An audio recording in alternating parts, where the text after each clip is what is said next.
right. How's everybody doing today? Happy Travel Tuesday to everybody. Kimberly and I are back with Embracing Newness, still talking about a little bit of travel or packing tips for everyone. As everyone knows, we do these beautiful retreats, transformative retreats to get people to move from where they're stuck to where they want to be. And we just begin to think about what are some of the things that make it a little less hectic or a little bit easier for you. And, Kimberly celebrates her birthday October. I'm November. Then you have all these holidays and, kids out of school or travel or breaks or whatever the gatherings might be. And so today we're talking about packing little things. And so what that might look like, or some of the ways that we use our things, how we pack some of the smaller things. I have found that when I'm unpacking, it's the little things that I'm like, where is that thing? Like, where is the USB thing? Where are the stud earrings that go in my ear? Where are these particular things? And so all of the things that we might use.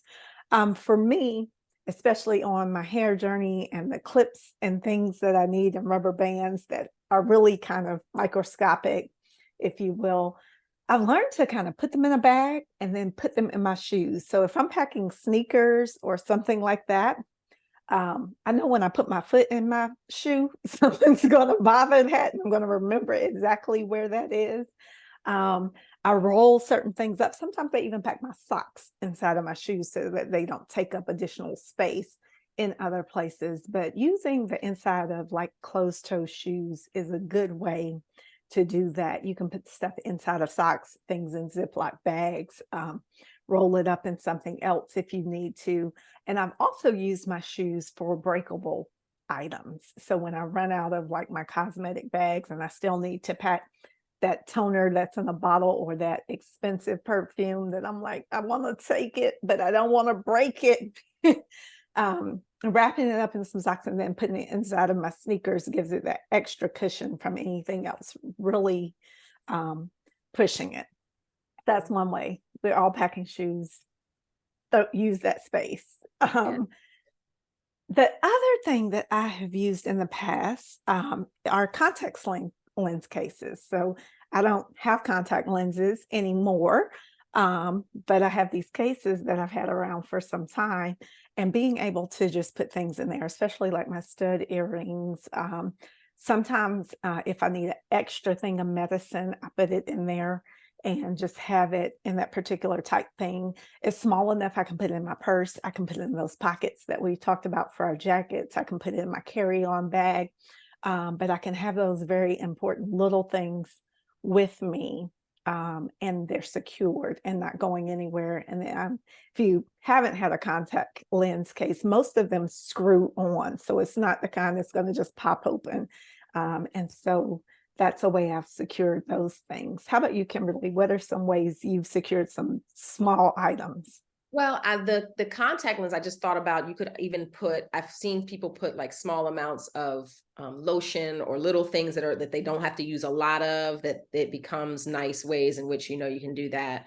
As far as my little things are concerned, I think for me, I've always found like little bags, Ziploc, like smaller bags, and then I put them in a bigger bag. Like I'm always kind of, if I had a jewelry bag and thinking of a jewelry bag in specifically, when I got my one that I had for the travel cords, they sent me, one of those like, oh, we're going to give you something. And so this was a jewelry bag. Now, Serena actually gave me one that I like a little bit better because it's not so big. Like I don't have this, I'm never travel. I'm not one of those people that changes my jewelry out that much. So this is a little excessive for me, but it's nice because you can, snap your necklaces on here and they don't slide around or do anything. You can put bracelets in and rings here. So I usually would have like little teeny plastic bags. A lot of times, when you get the buttons that come off of shirts and they have those like little plastic bags, I would get rid of the button most of the time. I'm like, I don't keep the buttons. You never know which button it is after 2 years and the button falls off. You're like, I don't know which one that was.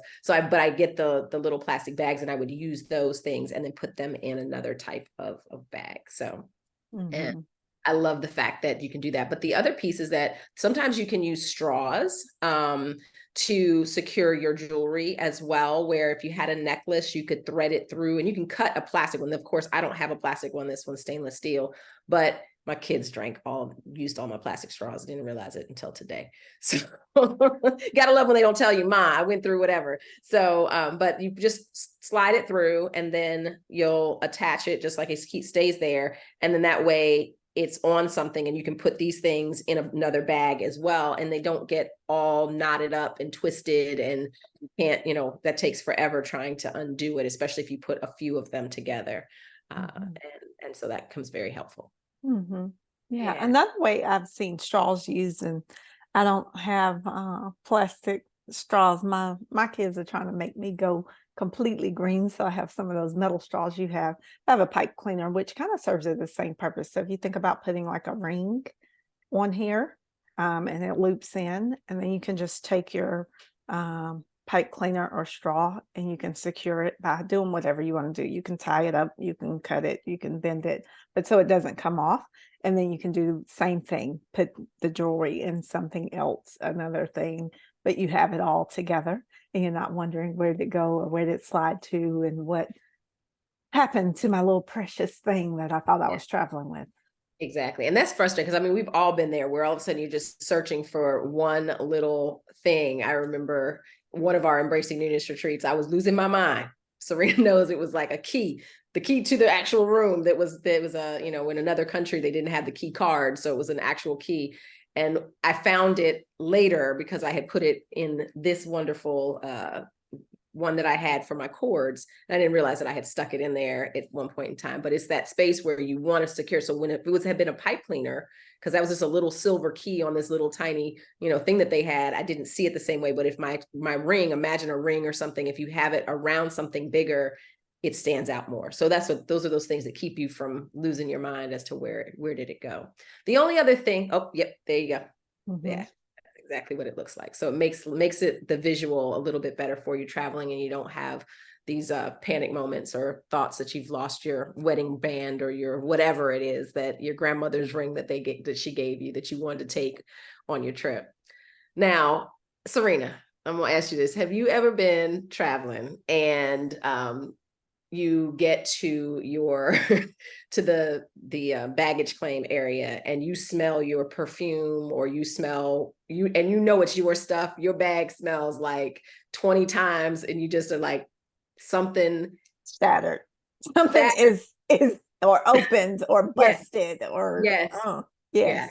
And so in that space there are a couple of things that you can do. One of the things that I learned is you can take cling wrap and put it over the top of whatever it is. If it's a mouthwash, if it's and it doesn't have one of those really like child lock kind of things, or your toner, whatever it is, you can put it over there and then screw the top on, and that's great. Although sometimes, as we all know, cling wrap can get punctured as well. So what is it that you do, Serena, to kind of heighten those things in your life? Listen, lessons learned, right? So I put the cling wrap and put the top back on, screw it on, but then I also put it in a Ziploc bag so that even if it does bust, get exposed, whatever the thing is, leak, I still can go in my Ziploc bag and use the thing or try to save the thing a bit more, which is also how I learned the shoe technique. When I'm trying to tell you, you're just like, it's not going to take up any more space, but it has a lot more cushion. Just thinking about the ways to protect those things. And one other thing I do, I don't know if you do it, Kimberly, is I always take extra Ziploc bags with me for coming back, whether it's because something messed up, because I bought something that needs to now go in another Ziploc bag. But that's just a trick that doesn't take up any room in your bag. You can pack whatever size you need of some extra Ziplocs to make your trip on the way back easier as well.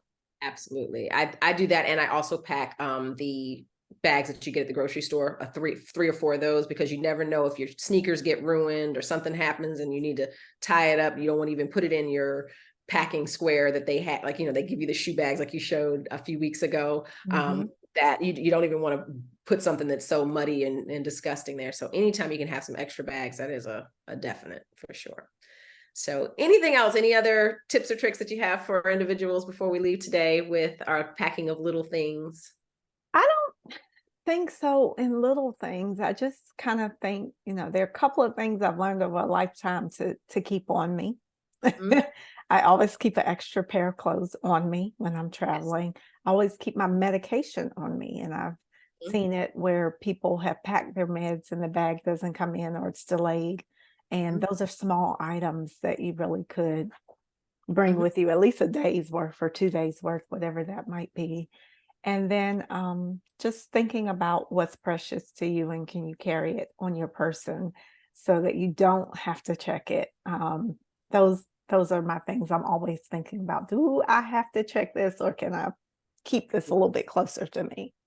I do that definitely with jewelry, especially something that's precious that my mother gave me or something that I have that I know cannot be replaced. That always is on my person. It will never get checked. So thinking about those things is definitely a must when you're traveling. Because I think I know I have had things taken out of my bag, unfortunately.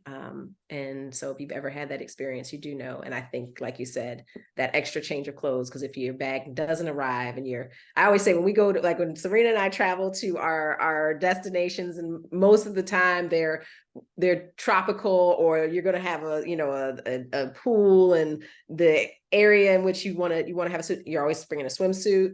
You always make sure you have some pajamas, you got an extra pair of clothes, because you want to at least enjoy your first day. Most of the time your luggage will arrive the next day, but it's making sure that on your person you have something like that, because if you've been there, you know.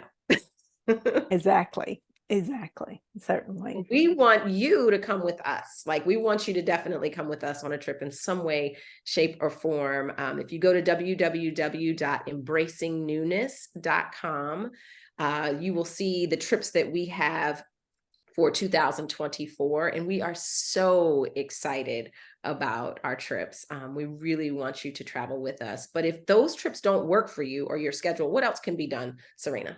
Absolutely. So Kimberly and I both serve as certified coaches, and we are able to help you with private retreats should you want to do something solo as a couple or with your folks. We also do corporate retreats. We have talked about we've done things both domestic and internationally for people to put those things together. So we're interested in what you want. And we are always curating exactly what you're looking for. So we take it very seriously. What would you like to happen? What would you like to feel? How would you like to be? So that we can make this space be whatever it is that you need it to be in this time. So if the planned travel doesn't work for you, but you want to use our services, we'd be delighted to have a conversation. On our website, you can just fill out an interest form and one of us will be with you briefly. So we're excited about all that 2024 has to offer and all that we're bringing in 2024. And so we hope to see you soon. Yes, we hope that this has been helpful for you. This is our last in our travel series on things to pack and what to do, and we hope that you've enjoyed it. So go enjoy this holiday season. All right, peace and blessings. Have a great one.